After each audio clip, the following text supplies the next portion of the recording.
Good morning, everyone. Today our class, I always begin that way. I need to think of a different way. Today our class is, but it is on something that was sent out a while ago. I do have to give a shout out to my Jazz right there. Swoosh. Still number one in the NBA. Won 16 of their last 17 games. I know most of you don't care, but I have to represent. It's exciting. The best team they've had since 1996-97. So it's amazing. And I just won last night, so I'm still on a rush because I got to watch the game. It was actually televised. But anyway, enough of that. Back to what were the classes for. So Kevin sent something out a while ago. I didn't get it because I'm not on WhatsApp every day. Most days I kind of check in just to see how it is, but I'm not on it every day, unless because we have our own group chat for staff as well. Just for meetings and things coming up that you all don't need to know about because it's just for staff. But I don't check WhatsApp every day. But apparently Kevin sent something out that Amy and Carol sent to Kevin and Derek and Marie, and he put it on WhatsApp for you all to check it out. I want to thank Mert and Mara for doing it. So good job, Mert, for taking care of that and getting the results in. Now the results were supposed to be in yesterday, but I still think it's important for us to turn it in, even if it's late. And this is going to be, this class is more than a week after yesterday, because I'm filming it now, and then I'd already done my schedule for this week, so it had to go on this current week's schedule. But I still think it's important for you to look it over and decide if it's something that you want to do.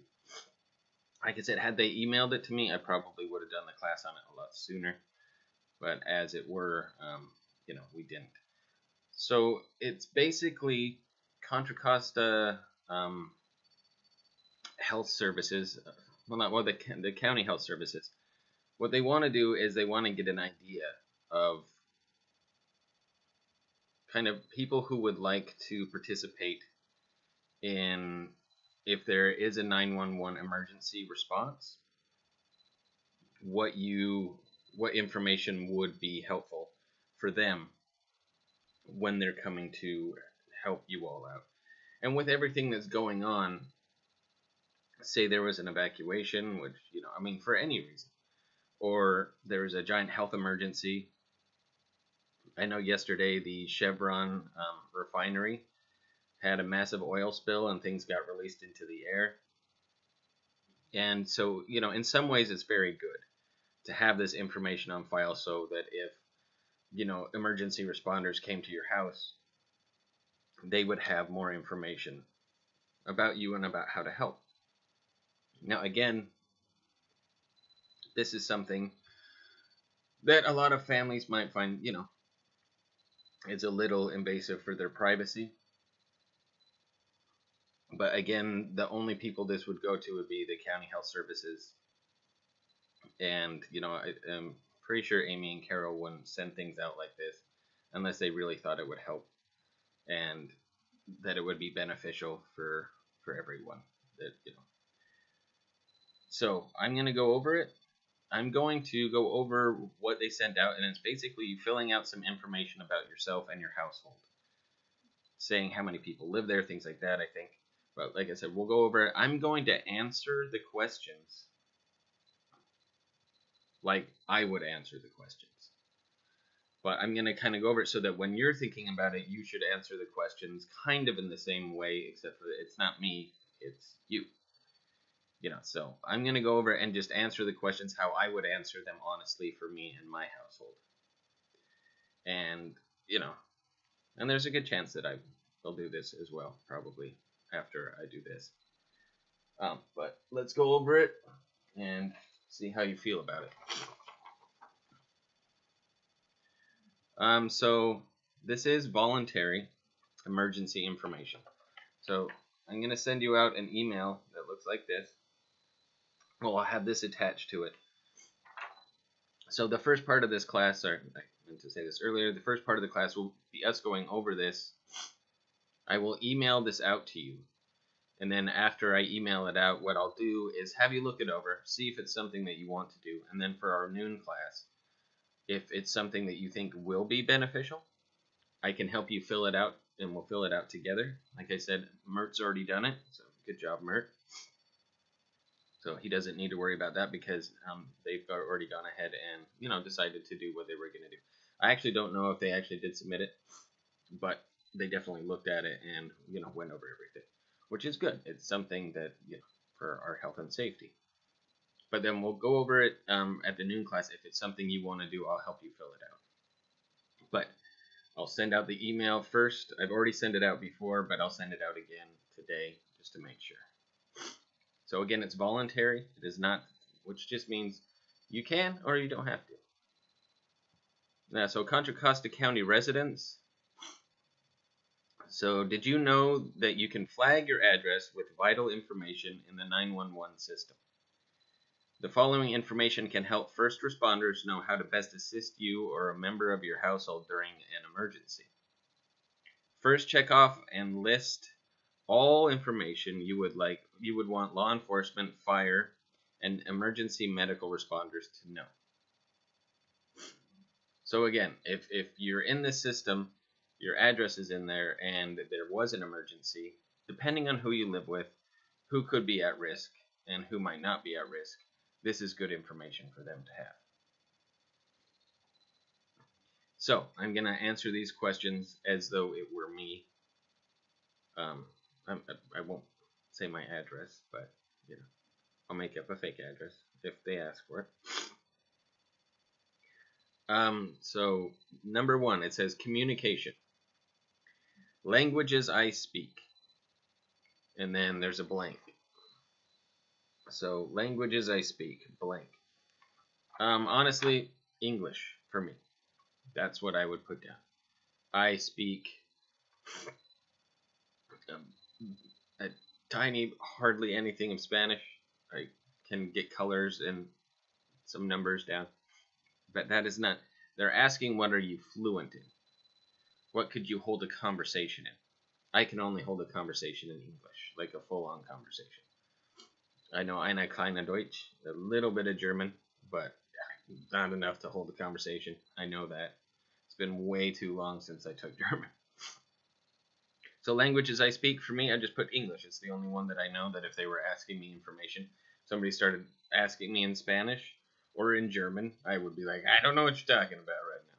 But if they arrived at my house and they were speaking English, then I could easily say, yep, okay. This is what'll help, this is what won't help. And then underneath they also have some boxes like sign language or American Sign Language, ASL. And again, I would not check that box for me. I know some sign language from the classes that we've done for sign language, but it does not mean that I know it fluently. I couldn't answer questions the way some people that use sign language every day would use. There's no way that I would put that down. And there's also, I use a device like a tablet, smartphone, pictures, or other. And some people, and that's another box to check. Some people really, this is helpful for them when they're in a situation and they say even the person that arrives, the emergency responder doesn't sign or anything. They could use a tablet or a device or something like that and say,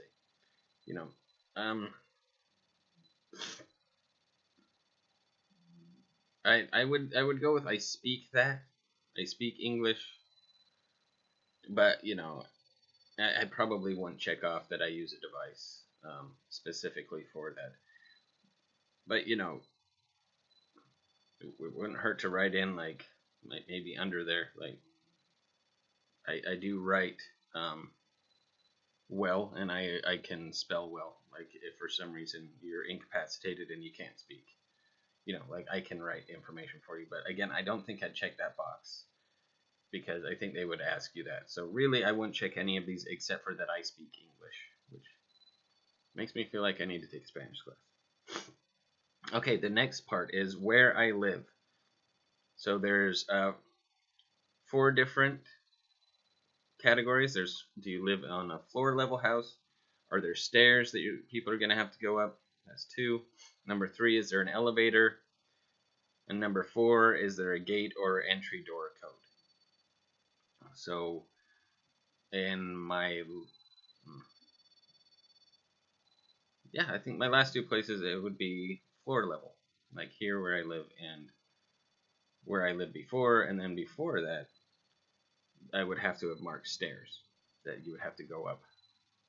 But that would be very good for them to know so that they can find you, quickly. And they don't ask for a gate or entry door code, but to get there and to know what to expect would be very good for emergency medical services. So that's the second part. The third part is equipment and aids. And so are there certain things that people might need or are using that the emergency medical responders might need to know about, such as are you in a wheelchair? Do you use a scooter? Do you need a chair lift in order to, say there was an emergency and you need to be lifted onto an ambulance or something like that? A Hoyer lift. Most of these do not apply to me at all. A walker. I don't use a walker. A cane. I don't use a cane. Are you in a medical bed? Do you use a breathing device? Are you dependent, or it says I am electricity dependent, so do you depend on electricity to make sure that your vitals and everything are okay? I need help with mobility, so if you have trouble walking or your gait might be off, do you need help with that to just move around? Like maybe just an arm support, something like that. And then there's a category for other. So is there anything that really would be important for them to know about them transporting you in an emergency situation? And so I wouldn't mark any of these. I would just leave that blank because I don't use any of those services. Generally, most of the time, I can get around just fine, unless there was some sort of an injury to me where then I would need it. But in general, is all they're asking. Like, in general, do you usually have any of these or need to use any of these? Next part, number 4. I use health services and supports for, they have one for dementia. Number 2 is mental health. And then the third is in another other option. So, if these are things, and, you can use this as well for everyone in your family and ask them, which might be a good thing to do after this as well, as to ask people in your family that you live with to do the same thing if they're comfortable doing it. So if you do live with somebody who has dementia or some other, their mental health is something that should be taken into account when our emergency responders arrive, or anything else that would be good for them to know, they can fill this out as well, so that if it's them that they're coming to help, that they already have this information on file, and then things can go a lot more smoothly and easily to help transport people. But for me on this one, number 4, me and my household, I wouldn't put anything down. Like, I'm fine there. And so, for a lot of this, it doesn't apply that much to me yet, except for languages I speak, that I live on a floor level. But like equipment and aids, I don't have that. Health services, I don't have that. Next, number 5 is pets and number of animals. So, has number 1, a dog. Number 2, a cat. 3, other. Some people have lots of pets. You might have a bird, an iguana, a marmot. Just kidding. Well, maybe you have a marmot. I don't know if it's legal. Or a service animal, like that is like a service dog that helps. For some people that are vision impaired and things like that, they might have a service animal, and some people for general health, they have support animals. So on this one, I'd put down little Ronnie Roo. Who's a good girl? Yeah. So I definitely want them to know, so that if anything happened, they would know to expect a dog. It's interesting to me, though, that they don't ask what size of a dog, because I think that makes a big difference. If they knew that it was just a tiny little dog, I don't think they would worry so much about coming in. Whereas if it was like a Rottweiler or a pit, maybe they'd be like, I don't know. Now we got to prepare other ways. But so on that one, for me, again, I would put down I have a dog. Number 6. Other important safety information I want first responders to know. So, is there anything else that might, affect you? So, first it says sensory sensitivity, example, sirens, being touched, smells. Some people have a real problem with, like, bright lights, things like that could cause a seizure. Some people really hate to be touched, and probably, if they wanted to be transported, would rather kind of move themselves into the places instead of somebody forcing them or touching them or lifting them or anything like that. Certain smells, for sure. Some people, like, I have a friend who hates the smell of Febreze. So if they had Febreze in the van, not that he wouldn't get in if it was an emergency situation, but he hates that smell. So I bet he would put that down here. And also noises. There's a lot of different instances where people don't like certain noises. I know that when we used to go to yoga, and at the end where they would do the bowl and just go, some people really hated that noise. Like, that was just something that drove them crazy.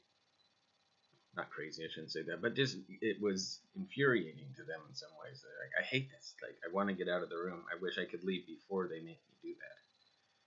And there are different sensitivities. So.